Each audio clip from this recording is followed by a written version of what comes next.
આપ સર્વોને હેતપૂર્વક જય શ્રી સ્વામિનારાયણ। આજની સત્સંગ કથા વાર્તા નિજ મંદિર સાવરકુંડલા સત્સંગ ચિંતામણી। આજે આપને સત્સંગ ચિંતામણી અંતર્ગત પરમહંસ ગાથા માંગ સદ્ગુરુ શ્રી દયાનંદ સ્વામી કે જેઓ અમદાવાદ જિલ્લાના ધોળકા તાલુકાના રેખલ ગામના હતા। તેમનું નામ લાલજી હતું। તેમની પ્રસંગ વાર્તા સાંભળશું। જેમ કોઈ શિલ્પી ધાતુની મૂર્તિ બનાવે ત્યારે પ્રથમ મીણ રાખીને બિબું બનાવે, પછી તેમાં ધાતુનો ઉકળતો રસ રેડે એટલે મીણ ઓગળી જાય અને મૂર્તિ તૈયાર થઈ જાય। એમ આપણે ભગવાન નામ ચરિત્ર રૂપી રસ રેડશું તો મીણરૂપી દેહભાવ અને દોષો છે તે નીકળી જશે અને આપણે બ્રહ્મરૂપ બની જશું અને ચૈતન્યની મૂર્તિ બનીને સ્વામિનારાયણ ભગવાનની સેવામાં સદા રહી શકીએ એવા સુપાત્ર બની જશું। આ ચરિત્ર રસ ભક્તો માટે અમૃતથી પણ અધિક આનંદ આપનારો છે। અને હવે આપણે સત્સંગની દિવ્યતા વિશેની વાર્તા સાંભળીએ। સ્વામિનારાયણ ભગવાન અનેક આત્માઓને પોતાનો દિવ્યાનંદ આપવા માટે પૃથ્વી પર પધાર્યા હતા। આપણે એ આનંદને પામવો હોય તો આવી કથાઓ સાંભળી ભગવાન માં ખૂબ જ પ્રેમ કરવો, આજના ઉપાસનાની દ્રઢતા કરવી, ધર્મ નિયમનું પાલન કરવું। ધરતી ઉપર શ્રીહરિ ધર્મ સ્થાપવા પધાર્યા તે ધર્મના સારરૂપ શિક્ષાપત્રી આપી છે। તેને પૂછીને કામ કરીએ તો જીવનમાં ક્યારેય દુઃખ ન આવે। સ્વામિનારાયણ ભગવાન ધરતી ઉપર ધર્મ સ્થાપવા પધાર્યા અને પોતાના સંતોમાં રહીને અનેક મોટા મોટા કામ કર્યા। એ પૈકીના એક સંત એટલે સદ્ગુરુ ઉત્તમાનંદ સ્વામી। શ્રીજી મહારાજે સ્વામીના અંતરમાં રહીને અનેક લોકોના અધર્મ ટાળીને ધર્મને માર્ગે વાળ્યા છે। શ્રીજી મહારાજે ધરતી ઉપર પધારી અનેક લોકોને ધર્મ પળાવ્યો, અધર્મ અને અન્યાય છોડાવ્યો, શાસ્ત્રના અર્થ અવળા કરતા એવા પંડિતોને હરાવ્યા। સંત અને શાસ્ત્રો દ્વારા કલ્યાણનો સુગમ માર્ગ બતાવ્યો અને કરોડો જીવોના કલ્યાણ કર્યા। સર્વાવતારી સ્વામિનારાયણ ભગવાને પૃથ્વી ઉપર આવીને બહુ જીવોને સુખિયા કર્યા છે। અને જો આપણે સુખી થવું હોય તો નિયમ ધર્મ દ્રઢતા પૂર્વક પાળવા અને મોટા સંતોના આદેશને અનુસરવું જોઈએ। જેમ ડોક્ટરની આપેલી દવા લઈએ તો જ શરીરના રોગથી મુક્ત થઈએ, એમ જ મોટા સંતના વચન પ્રમાણે કરીએ તો તમામ દોષોથી મુક્ત થઈએ।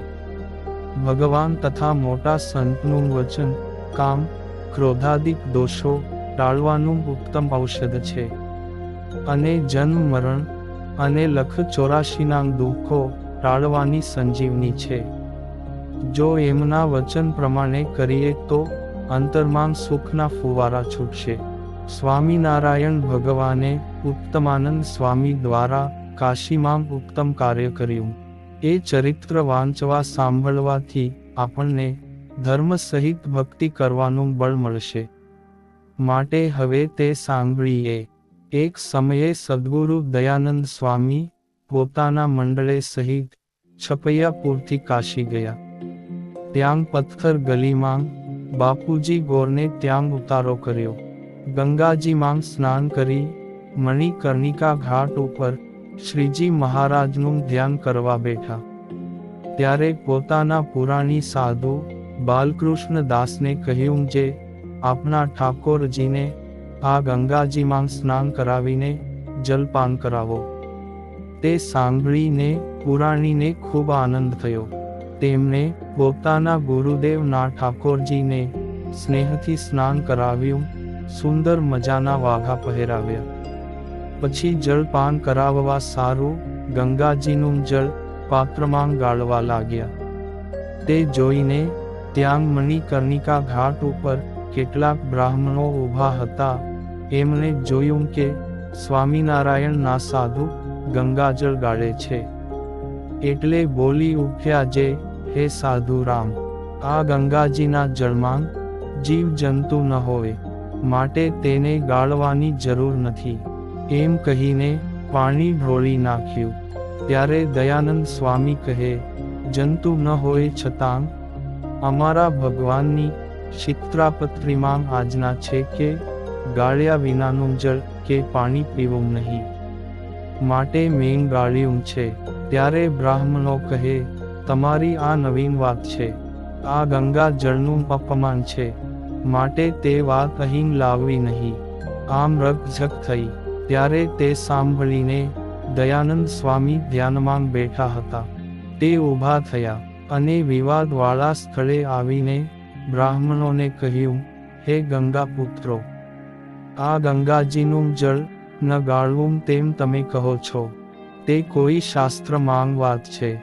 ત્યારે તે બ્રાહ્મણો બોલ્યા, જે શાસ્ત્રમાં તો હોય જ ને, અને અમે ગંગા કિનારે રહેનારા બ્રાહ્મણો છીએ, તે અમે બોલીએ એ પણ શાસ્ત્ર ગણાય.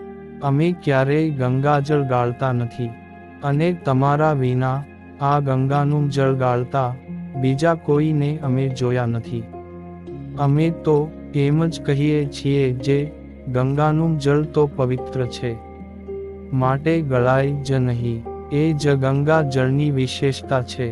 ત્યારે દયાનંદ સ્વામી કહે, તમે મોટી મોટી વાતો કરો છો, પરંતુ ગાળ્યા વિનાનું ગંગા જળ પીવું એવો કોઈ શાસ્ત્રનો શ્લોક હોય તો અમને કહી બતાવો.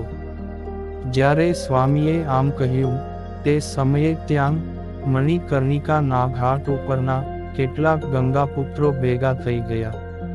તેમાં કેટલાક ભણેલા મોટા વિદ્વાન હતા. તે બોલ્યા, જે અન્ય સ્થળ વિશે જળ ગાળ્યા વિના ન લેવું, ને અહીં તો સાક્ષાત ગંગાજી છે, માટે ગાળ્યા વિના પીવામાં બાધ નહીં. એમ કહીને તેના ઉપર કેટલાક શ્લોક બોલ્યા. ત્યારે દયાનંદ સ્વામીએ પણ સંસ્કૃતના શ્લોકો ગંગાના પ્રવાહની જેમ ગીરવાણ ભાષામાં બોલ્યા. શ્રુતિ સ્મૃતિના પ્રમાણો આપીને તેમની સામે ગંગાજીનું જળ પણ ગાળ્યા વિના ન પી શકાય એમ સાબિત કર્યું. વળી ગાળ્યા વિનાનું જળ પીવું તે તો માંસ સમાન છે. આવાં સ્વામીના આપેલા શાસ્ત્રોક્ત પ્રમાણો સાંભળીને સૌ બ્રાહ્મણો મહા આશ્ચર્ય પામી ગયા. એમ બોલતા હતા, જે અહો, આ સાધુ રામ તો અનંત શાસ્ત્રના ભણેલા જણાય છે, જાણે મૂર્તિમાન વેદ હોય ને શું, એવા મહાન છે, માટે આપણે એમને જીતી નહીં શકીએ એમ માનહો માંગી સર્વે કહેવા લાગ્યા. એમ તેઓ પરસ્પર ચર્ચા કરતા હતા. ત્યાં દયાનંદ સ્વામીએ ગંગાજળ ગાળીને ભગવાનને ધરાવ્યું. પછી બોલ્યા, ગંગાજળ પણ ગાળીને પીવું પડે એ સાબિત થયું, માટે અમે આ જળ ગાળીને પીએ છીએ. તે સાંભળીને બ્રાહ્મણો વિચારમાં પડી ગયા. આ વાતની એકબીજાને કહેવાથી આખા શહેરમાં ખબર થઈ. તેથી હજારો બીજા મહાભણેલા પંડિતો તે જગ્યાએ આવ્યા. તેમને આવતા જોઈને સ્વામીએ પોતાના અંતઃકરણમાં સ્વામિનારાયણ ભગવાનને સંભાળ્યા અને પ્રાર્થના કરી કે, હે મહારાજ, પંડિતોની સંખ્યા વધતી જાય છે ને હું એકલો છું, મારી લાજ તમારા હાથમાં છે, માટે સહાય કરજો, નહીં તો આ કાશીમાં તમારી આબરૂ જશે. એવી રીતે સ્વામિનારાયણ ભગવાનને ગદગદિત ભાવે પ્રાર્થના કરતા કહ્યું, હે વાલમજી, જો મારી હાર થશે તો તમારી આબરૂ જશે, કેમ જે હું આપનો સંત છું, માટે મારી હાર તે આપની જ હાર ગણાય. આમ આર્તનાદ કરીને સ્વામિનારાયણ ભગવાનની પ્રાર્થના કરી. એ જ સમયે સ્વામિનારાયણ ભગવાન પોતાના બંને દત્તપુત્રો રઘુવીરજી મહારાજ તથા અયોધ્યા પ્રસાદજી મહારાજ, ગોપાળાનંદ સ્વામી, નિત્યાનંદ સ્વામી, બ્રહ્માનંદ સ્વામી જેવા મોટા સંતોને સાથે લઈને ત્યાં આવી પહોંચ્યા અને ઉત્તમાનંદ સ્વામીને દર્શન આપીને સભામાં બેઠા. સ્વામિનારાયણ ભગવાનના દર્શનથી સ્વામીને આનંદનો પાર ન રહ્યો. તત્કાળ શ્રી હરિને પ્રણામ કરીને પંડિતો સામે સભા કરવા બેઠા. પંડિતોએ સ્વામીને સંપ્રદાય વિશે સવાલો કર્યા અને ન્યાય, વ્યાકરણ, વેદાંત, પૂર્વ મીમાંસા વગેરે ગ્રંથોના અનેક પ્રશ્નો પૂછ્યા.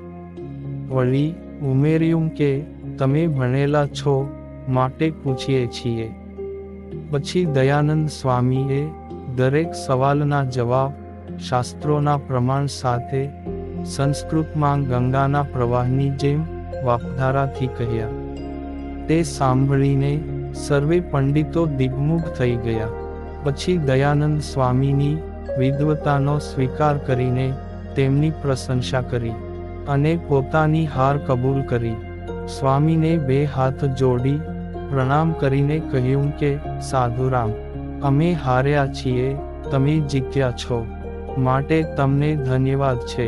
તમારા માતા પિતાને ધન્યવાદ છે, તમારા ઈષ્ટદેવને ધન્યવાદ છે, તમારી વિદ્વતા અને બુદ્ધિ પ્રતિભાને ધન્યવાદ છે.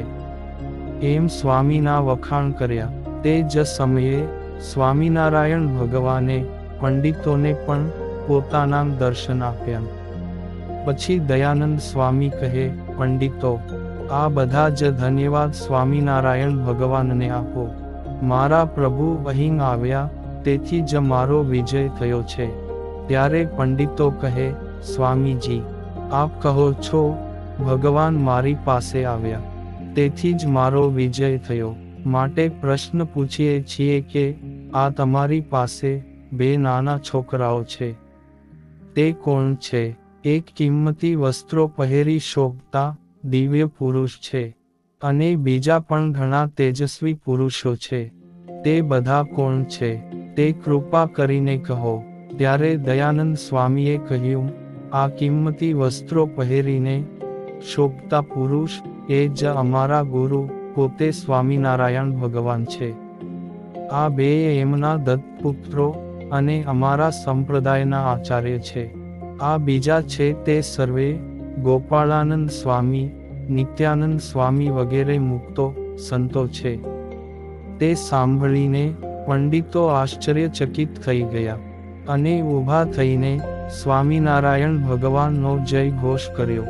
પછી તરત જ સહુને દેખતા સ્વામિનારાયણ ભગવાન પોતાના 2 પુત્રો અને સંતોએ સહિત સ્વામીની જીત કરાવીને ગંગાજીમાં સ્નાન કરવા ગયા. ત્યારે સૌ બ્રાહ્મણ પણ તેમની પાસે દક્ષિણા લેવાના હેતુથી પાછળ ગયા ને સ્વામિનારાયણ ભગવાને બ્રાહ્મણોને ઘણી દક્ષિણાઓ આપી વિવિધ પ્રકારના વસ્ત્રો આપ્યા. તેથી બ્રાહ્મણો રાજી થઈ ગયા. પછી સ્વામિનારાયણ ભગવાન આચાર્યો અને સંતોએ સહિત થોડે દૂર જઈ અદૃશ્ય થઈ ગયા. આ રીતે ભગવાને કાશીમાં ઉત્તમાનંદ સ્વામી દ્વારા સંપ્રદાયનો વિજય કર્યો. આવું મહા અલૌકિક ઐશ્વર્ય અને દિવ્યતાનો માહોલ જોઈને સહુ જનો આશ્ચર્ય પામ્યા. કેટલાક તો દયાનંદ સ્વામી પાસેથી વર્તમાન લઈ સ્વામિનારાયણ ભગવાનના આશ્રિત થયા. પ્રગટ ભગવાનનું ધ્યાન ભજન કરી પાપ બાળી, વાસના બાળી અંતે અક્ષરધામના અધિકારી થયા. આવું મોટું કામ સ્વામિનારાયણ ભગવાને કાશીમાં કર્યું હતું. આ રીતે સ્વામિનારાયણ ભગવાનની કાશીના પંડિતો સાથે શાસ્ત્રાર્થમાં દયાનંદ સ્વામીની રક્ષા કરી અને સંપ્રદાયનો જય જયકાર કર્યો હતો. તે સાંભળીને તમામ વિદ્વાનો અને ઉપસ્થિત કાશીના નગરજનો સ્વામિનારાયણ ભગવાનનો જય જયકાર કરવા લાગ્યા. મારો વાલો સહજાનંદ સ્વામી આ રીતે પરમહંસો માંગ રહીને અનેક આત્માઓનો ઉદ્ધાર કરે છે. અને હવે પછીના અધૂરા પ્રસંગની કથા વાર્તા આપને આગળના ભાગમાં સાંભળશું. અત્યારે આપ સર્વોને ભાવથી જય શ્રી સ્વામિનારાયણ.